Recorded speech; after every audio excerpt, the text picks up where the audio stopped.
Dr. Babasaheb Ambedkar, Open University.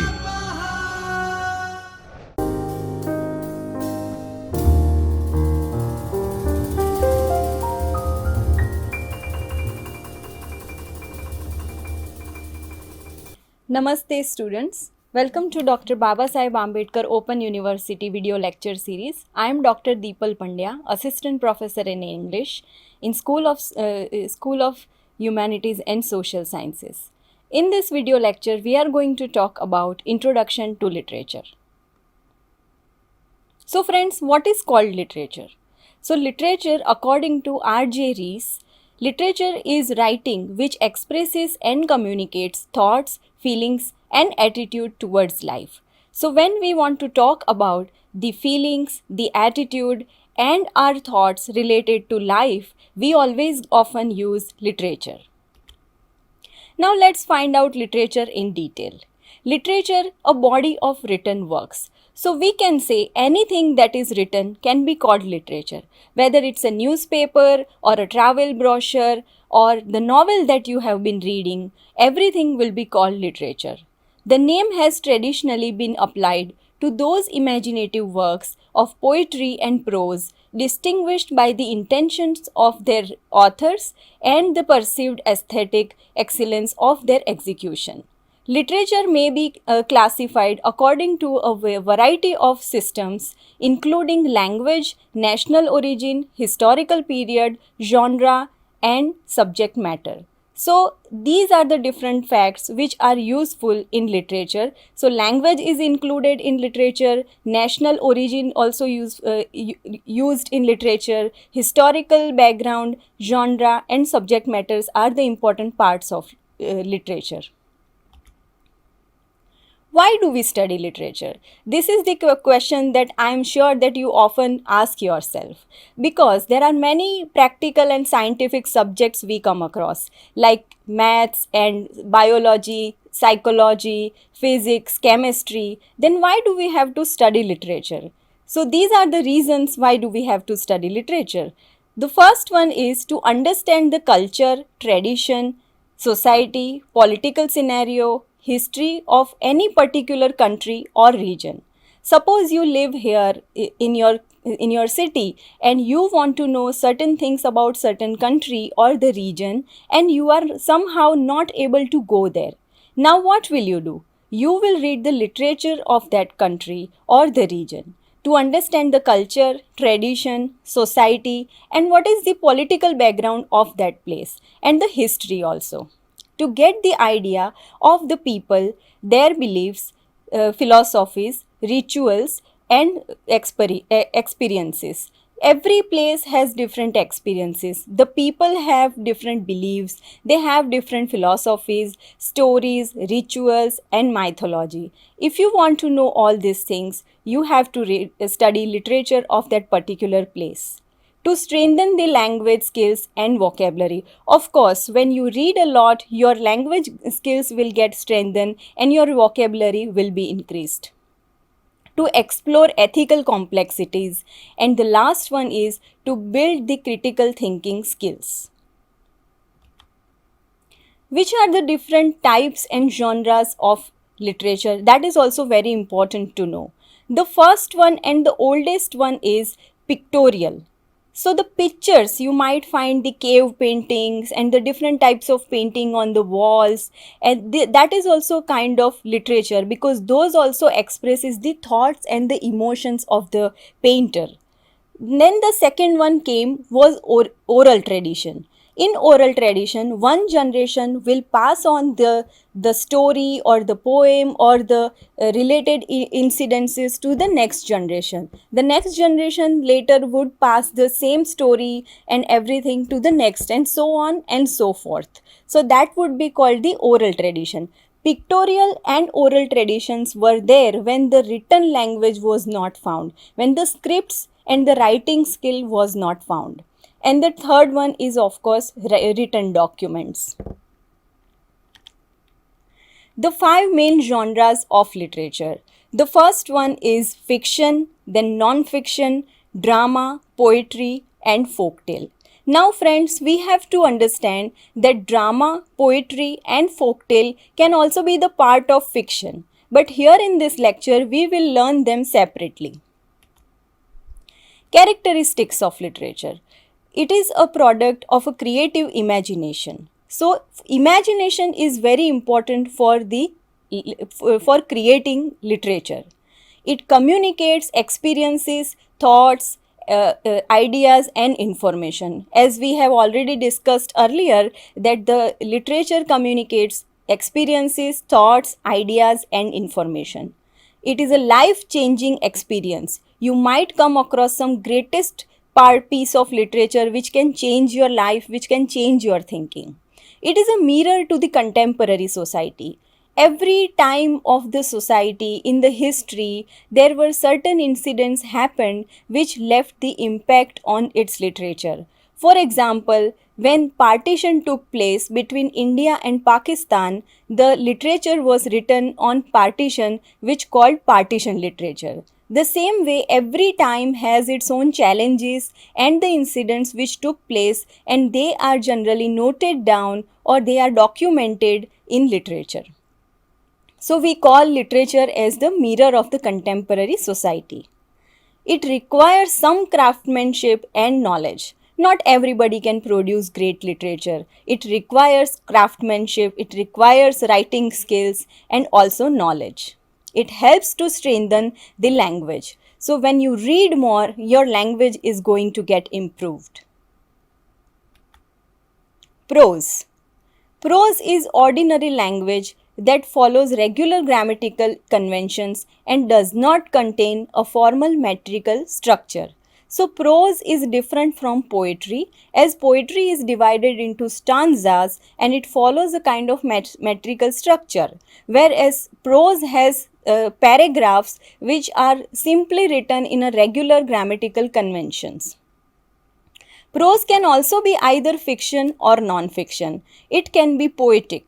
Yes, prose can be poetic, meaning that it has rhythmic structure and contains figurative language. Sermons, political speeches and modernist writings are good examples of poetic fiction. Novel. I am sure that you might be having lots of novels in your syllabus of BA English, and you might be enjoying the novel reading of novels. So novel is a long narrative divided into chapters. The events are taken from true to life stories and a span of long period of time. There are many characters involved. So the novel consists of many incidents and many characters, and these incidents are divided into chapters and they talk about the story. Now let's find out the different types of novels. It is very important to understand the different types of novels. The first one is allegorical novel. So to which kind of novel we will call an allegorical novel? An allegory is a narrative in which a character, place or event is used to deliver a broader message about real world issues and occurrences. Authors have used allegory throughout history in all forms of art to illustrate or convey complex ideas and concepts in ways that are comprehensible or striking to its viewers, readers or listeners. For example, Animal Farms written by George Orwell, and The Pilgrims Progress by John Bunyan. So the Animal Farms written by George Orwell is one of the most famous allegorical novel. It is actually a kind of novella. It is actually a satire about the Russian Revolution and Joseph Stalin. Second is epistolary novels. Students, if someone asks you what is called an epistolary novel, always remember the word letters. Epistolary novel is a series of letters which are used as the chapters of the novel. So one or the two characters are writing the letters in the novel, and these letters are used as the chapters of the novel. An epistolary novel is a novel written as a series of documents. The usual form is letters, although diary entry, newspaper clipping, and other documents are sometimes used. Recently, electronic documents such as recordings and radio, blogs, and emails have also come into use. For example, Alice Walker's The Color Purple. The Color Purple, written by Alice Walker, is one of the finest epistolary novel. Feminist novel. Now this is one of the most important type of novel. Feminist literature is fiction, non-fiction, drama or poetry which supports the feminist goals of defining, establishing and defending equal civil, political, economic and social rights for women. It often identifies women's role as unequal to those of men, particularly as regarding status, privilege, and power, and generally portrays the consequences to women, men, families, communities, and societies as undesirable. So the feminist novels talk about society in gender perspective. The novel has certain very strong female characters or certain female characters who are generally exploited by the family or the male partner. So they somewhere seek for the identity, they give each other support, or it shows the real condition of women in the society reflected in the novel. So feminist novels are one of the most important types of novels. The best examples can be A Room of One's Own by Virginia Woolf and The Bluest Eye by Toni Morrison. Gothic novel. So friends, when you read a novel and you come across certain horror elements, if you come across some haunted house and some witches and some kind of bleak atmosphere, always remember that it is a kind of Gothic novel. Think of Gothic literature as a mood. Most books considered Gothic share a few of the same motives, like a gaze to the past, crumbling old mansions, brushes with the supernatural, remote locations, family curses, and lingering mysteries. The best example of Gothic novels can be Mary Shelley's Frankenstein. Psychological novels. These novels are a bit complicated in a way because to understand psychological knowledge, some knowledge related to the subject of psychology is required. In literature, psychological fiction is a narrative genre that emphasizes interior characterization and motivation to explore the spiritual, emotional, and mental lives of the characters. The mode of narration examines the reasons for the behaviors of the character which propel the plot and explain the story. Psychological realism is achieved with deep explorations and explanations of the mental state of the character's inner person, usually through narrative modes such as stream of consciousness and flashback. For example, To the Lighthouse, written by Virginia Woolf, can be the example of psychological novel. Picaresque novel. Now we will read the characteristics of picaresque novel to understand what is called a picaresque novel. A picaresque novel is usually written in first person as an autobiographical account. For example, if I am the protagonist of the picaresque novel, the whole novel is written in an autobiographical form. It's like I am telling my own story. I am sharing my experiences with the readers. The main character is often of low character or social class. He or she gets by with wits and rarely stoops to hold a job. There is little or no plot. The story is told in a series of loosely connected adventures or episodes. The whole novel has plenty adventures and episodes described in them. There is little if any character development in the main character. His or her circumstances may change, but these rarely result in a change of heart. The Picaro's story is told with a plainness of language or realism. Satire is sometimes a prominent element. The behavior of a picaresque hero or heroine stops with kind of criminality. Stream of conscious novels. The term stream of consciousness, also known as interior monologue, characterizes the unbroken flow of thoughts and awareness in the waking mind. It is a mode of narration that attempts to give the written equivalent of the character's thought process, which thought process either in a loose interior monologue or in connection to his or her actions. So friends, when you will read a novel which is based on stream of consciousness, you will find long sentences. So whatever thoughts are going on in the minds of the characters are described by the novelist. So you will find this line starts, the dialogue starts from the line 1 and then it ends at line 5. So these are the long sentences which are used, because when we think something in our mind, we don't use full stop, we keep go on and on and on, and that's why stream of consciousness novel also talks about the same thing. Mrs. Dalloway, written by Virginia Woolf, is one of the finest examples of stream of consciousness novels. Now we will move to poetry. So what is called a poetry? We will use the definition given by William Wordsworth. Poetry is the spontaneous overflow of powerful feelings. Elements of poetry. Elements of poetry are stanzas. So stanzas are generally used to divide the poetry. Sounds are used.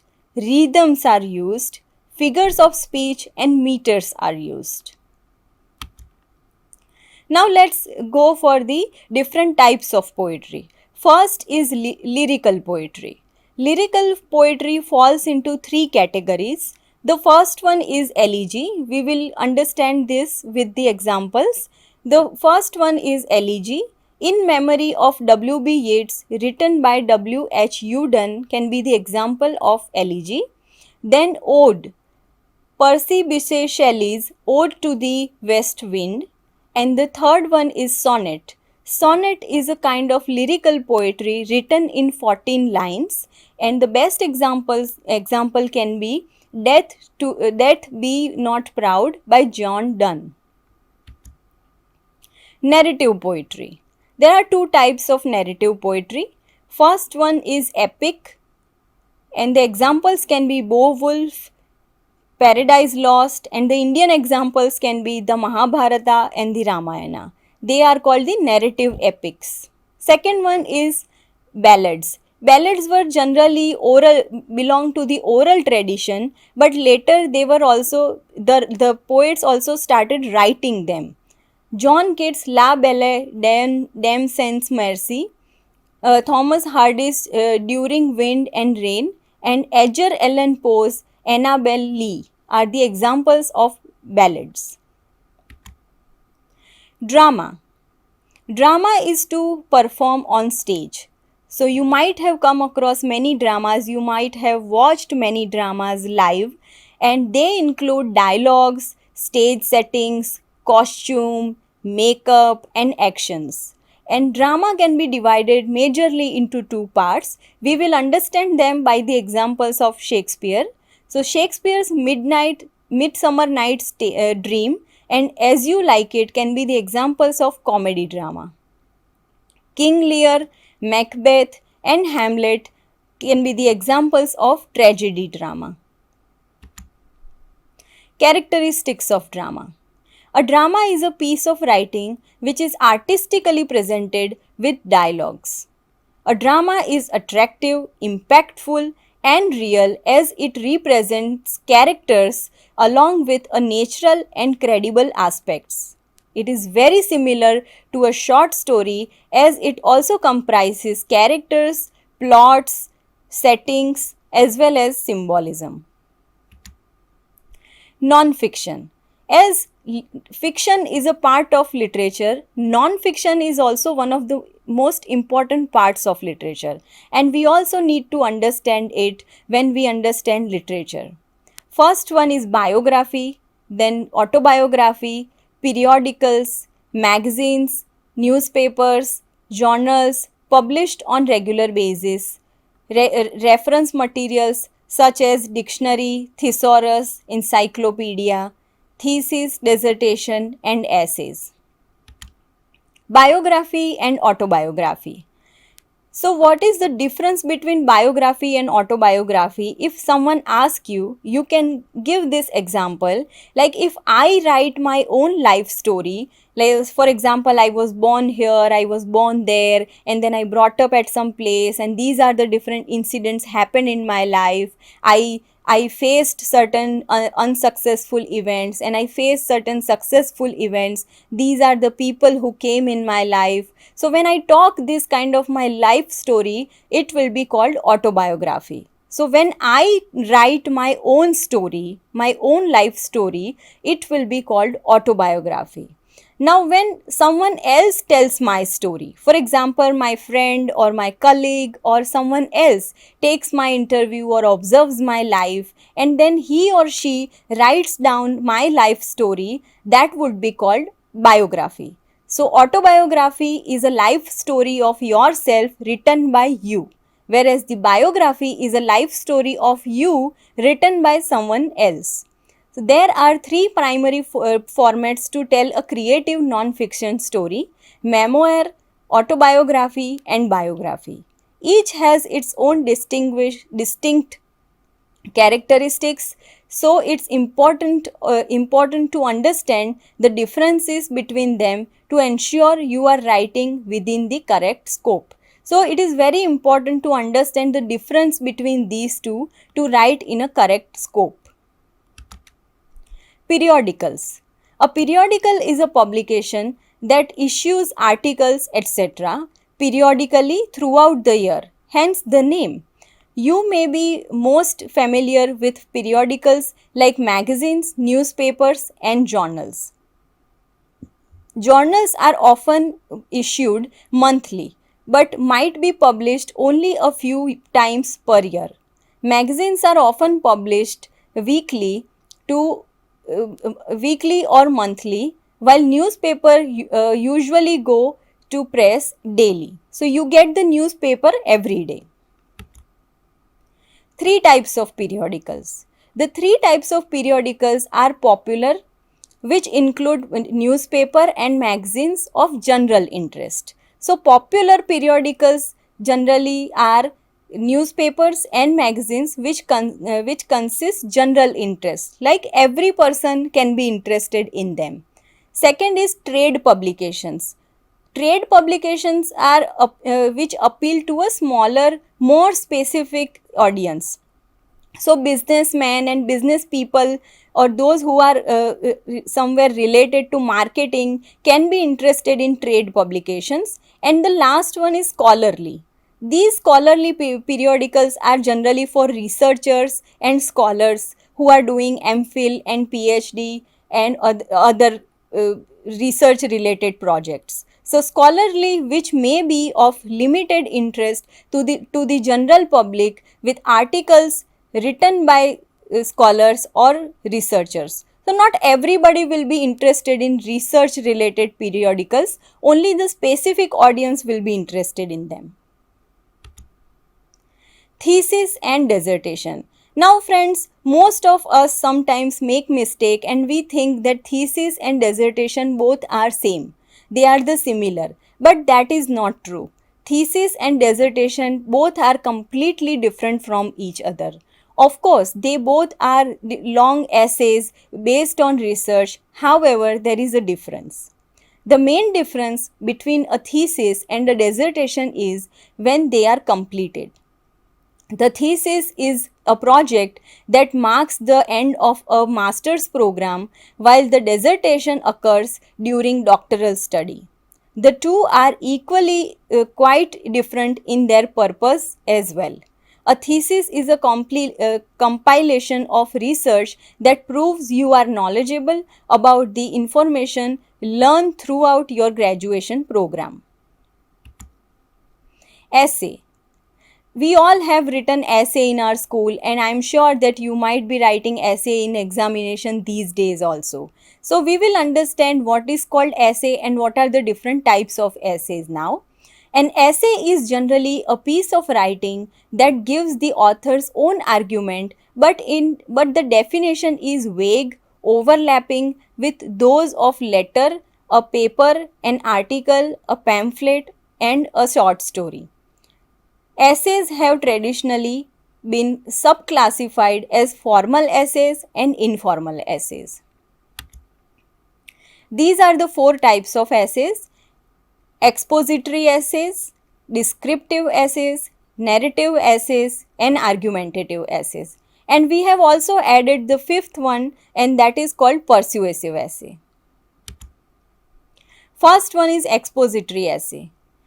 These are probably the most common types of essays you will come across and are a common format of essay required in exam. So expository essays are the kind of essays you write in your examination.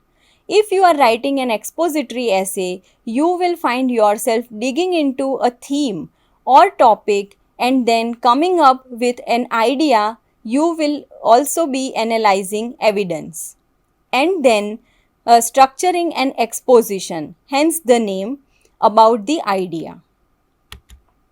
Next is the descriptive essay.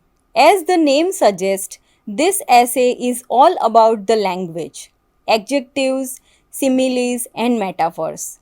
These kind of essays are about describing as vividly as possible anything you are asked to write about. An example assignment for you can be to write an essay about your most recent holiday experience. So you can write a descriptive essay when you are free on the topic called your most recent holiday experience. This would be an ideal time to use a descriptive essay. So you should use your ideal time for writing a descriptive essay. Next is narrative essay. Narrative essays also require a clear structure, introduction, body, and conclusion populated with concise language. Argumentative essay. The argumentative essay is a genre of writing that requires the students to investigate a topic, collect, generate, and evaluate evidence, establish a position on the topic in a concise manner. And the last type of essay is persuasive essay. Persuasive writing intends to convince the readers to believe in an idea or opinion and to do an action. Many writings such as criticisms, reviews, reaction papers, editorials, proposals, advertisements, and brochures use different ways of persuasion to influence readers. So we will end this lecture with what Henry James has said. It takes a great deal of history to produce a little literature. We will end this lecture now. So that's it for this video lecture. We will soon meet in the next video lecture with an exciting new topic. Namaste.